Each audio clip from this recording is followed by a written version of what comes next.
நீங்கள் பார்த்து கொண்டிருப்பது ஊடக போராளி கிருபா பிள்ளையின் யூடியூப் சேனல். வணக்கம். இன்று மே மாதம் 31ஆம் தேதி 2024ஆம் வருடம் வைகாசி மாதம் 18ஆம் தேதி.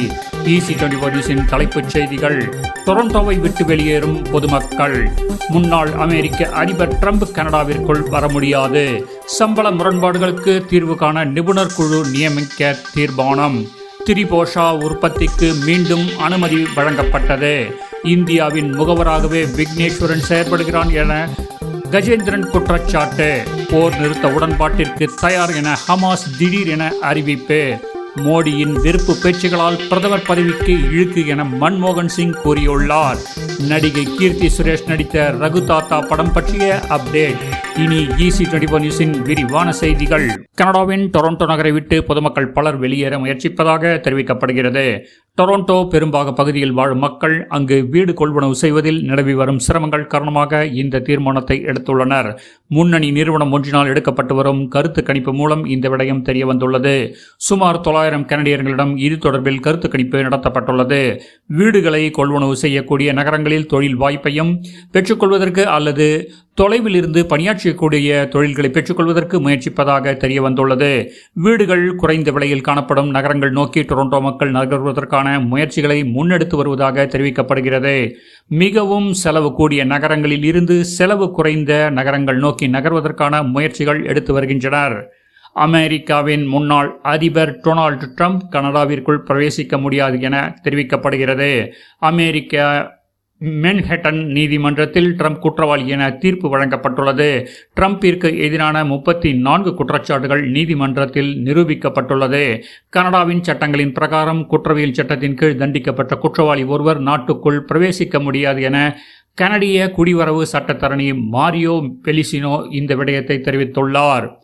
எதிர்வரும் 2025ஆம் ஆண்டு வரவு செலவு திட்ட ஆவணத்தின் ஊடாக சம்பள முரண்பாடுகளை தீர்ப்பதற்கு தேவையான பரிந்துரைகளை வழங்குவதற்கு விசேட அறிவும் அனுபவம் கொண்ட பங்குதாரர்களை உள்ளடக்கிய நிபுணர் குழு ஒன்றை நியமிக்க இலங்கை அமைச்சரவை தீர்மானித்துள்ளதாக பெருந்தோட்ட முயற்சியாண்மை மறுசீரமைப்பு மற்றும் நிதி ராஜாங்க அமைச்சர் கலாநிதி ரஞ்சித் சியாம்பிளப்பிட்டிய தெரிவித்துள்ளார். தற்காலிகமாக நிறுத்தப்பட்டுள்ள 6 மாதங்கள் முதல் 3 வயது வரையிலான சிறார்களுக்கு வழங்கப்படும் திரிபோஷா உற்பத்தியை மீண்டும் ஆரம்பிப்பதற்கு அனுமதி வழங்க இலங்கை சுகாதார அமைச்சு தீர்மானித்துள்ளது. சுகாதார சேவைகள் பணிப்பாளர் நாயகம் டாக்டர் அசேலன குணவர்த்தன இதனை தெரிவித்துள்ளார். இதன்படி நாட்டில் அடையாளம் காணப்பட்ட ஊட்டச்சத்து தேவைகளை குழந்தைகளுக்கு வழங்குவதற்காக குறிப்பிட்ட காலத்திற்கு நிபந்தனைகளுடன் திரிபோஷா உற்பத்திக்கு அனுமதி வழங்கப்பட்டதாக சுகாதார சேவைகள் பணிப்பாளர் நாயகம் குறிப்பிட்டார். இந்தியா மற்றும் ஜனாதிபதி ரணில் விக்ரமசிங்கவின் அடிவருடியாகவே CB விக்னேஸ்வரன் செயல்படுவதாக நாடாளுமன்ற உறுப்பினர் செல்வராசா கஜேந்திரன் விசனம் வெளியிட்டுள்ளார். விக்னேஸ்வரனுக்கும் ரணில் விக்ரமசிங்கவிற்கும் இடையில் எந்தவித இடைவெளியும் இருப்பதற்கான வாய்ப்பு இல்லை. இந்தியாவின் முகவராக இருக்கக்கூடிய ரணில் விக்ரமசிங்கவை பலப்படுத்துகின்ற செயற்பாட்டிலேயே விக்னேஸ்வரன் தொடர்ந்து செயற்பட்டு வருகிறார்.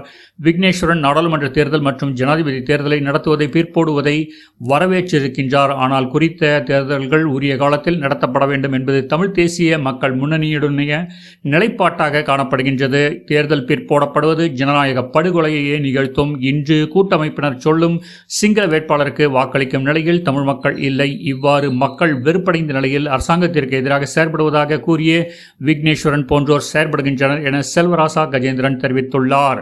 காசாவில் உள்ள மக்களுக்கு எதிரான போரையும் ஆக்கிரமிப்பையும் இஸ்ரேல் நிறுத்தினால் முழுமையான உடன்படிக்கைக்கு தயாராக இருப்பதாக ஹமாஸ் அறிவித்துள்ளது. காசா மீதான தாக்குதலை நிறுத்துமாறு இஸ்ரேலுக்கு சர்வதேச நீதிமன்றம் உத்தரவிட்ட போதிலும் தெற்கு காசா நகரமான ரஃபா மீது இஸ்ரேல் தொடர்ந்து தாக்குதல் நடத்தி வருகிறது. இந்த சூழலில் தான் ஹமாஸ் இப்படி ஒரு அறிவிப்பை வெளியிட்டுள்ளது.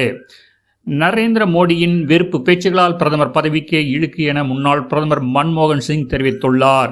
காங்கிரஸ் கட்சி கடந்த காலத்தில் எந்த ஒரு பிரதமரும் சமூகத்தின் ஒரு குறிப்பிட்ட பிரிவினரையோ அல்லது எதிர்க்கட்சியோ குறிவைக்கும் வகையில் வெறுக்கத்தக்க நாடாளுமன்ற மரபுகளை மீறும் விதமான சொற்களை உச்சரித்ததில்லை. தேர்தல் பிரச்சாரத்தின் போது மோடி மிகவும் மோசமான வெறுப்பு பேச்சுகளில் ஈடுபட்டுள்ளார். அவை முற்றிலும் பிரிவினையை ஏற்படுத்தும் தரம் தாழ்ந்த கண்ணியம் குறைந்த பேச்சால் பிரதமர் பதவியின் மாண்பை குறைத்த முதல் பிரதமர் மோடி ஆவார். மோடியின் வெறுப்பு பேச்சுகளால் பிரதமர் பதவிக்கு இழுக்கு. என்னை பற்றியும் பொய்யான தகவல்களை பிரதமர் மோடி வெளியிட்டுள்ளார். நான் என் வாழ்நாளில் ஒரு சமூகத்தில் இருந்து ஏனைய சமூகத்தை தனித்து பார்த்ததில்லை. அப்படி ஒரு சமூகத்தை பிரித்து பார்ப்பதற்கு காப்புரிமை வாங்கி வைத்துள்ள ஒரே கட்சி பாரதிய ஜனதா கட்சி. அவர்களது ஆட்சியில் நாட்டின் பொருளாதாரம் நினைத்து பார்க்க முடியாத அளவுக்கு சீரழிந்துள்ளது என்று மன்மோகன் சிங் தெரிவித்துள்ளார். நடிகை கீர்த்தி சுரேஷ் நடித்த ரகு தாத்தா என்ற திரைப்படம் ஆகஸ்ட் 15ஆம் தேதி ரிலீஸ் ஆக இருப்பதாக தெரிவிக்கப்பட்டுள்ளது. ரகு தாத்தா சாகசம் நிறைந்த கயல்விழியின் கதை உங்கள் மனங்களை கவர வருகிறது. உங்களை சிரிக்க வைக்கும், சிந்திக்க வைக்கும், நெகிழ வைக்கும் ரோலர் கோஸ்டர் ரைடுக்கு தயாராகுங்கள். ரகு தாத்தா ஆகஸ்ட் 15ஆம் தேதி அன்று வெளியாகிறது என கீர்த்தி சுரேஷ் தனது எக்ஸ் வலைதள பக்கத்தில் பதிவு செய்துள்ளார். கீர்த்தி சுரேஷ், MS பாஸ்கர், தேவதர்ஷினி, ரவீந்திர விஜய் உட்பட பலர் இந்த படத்தில் நடித்துள்ளனர்.